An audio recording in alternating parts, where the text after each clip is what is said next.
The term narcissism is so loosely and incorrectly used now to the point where it's becoming desensitized. And that is not only a slap in the face to the victims of narcissism, but it's just distracting and it's a setback, and it prevents other ailments from being properly diagnosed when we put the title of narcissism on things that look like abuse, just because we have put it into our minds that narcissism is abuse. That narcissism actually most of the time looks the farthest from abuse on the outside, meaning it typically does not show up in photographs. It typically does not show up in the form of, okay, well, someone near us is going to be able to see that you have a black eye or something like that. Narcissism is strictly weaponizing things in other people, innocent people. The narcissist weaponizes innocent people around them to get into the mind of their supply, their preferred supply. Narcissism have a specific person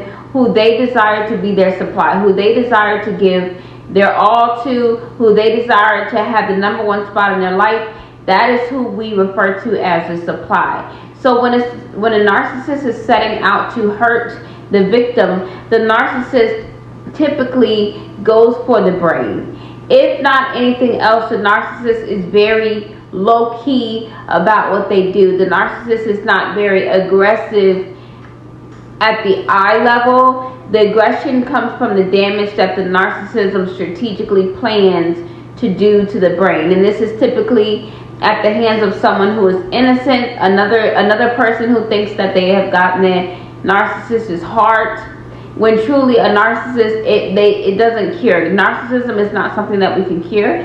Narcissism does not look like physical abuse. Now, is physical abuse a big issue? Is it a big thing? Yes, it is, but it is definitely not narcissism. Now, the two videos, the 911 calls that we saw, they have been confirmed as potentially being a call from a different day, because the call that was made when they had the body cams on has specifically stated certain facts, and it also was not the same person who was on the phone describing how Gabby had been slapped. This is a lesson learned.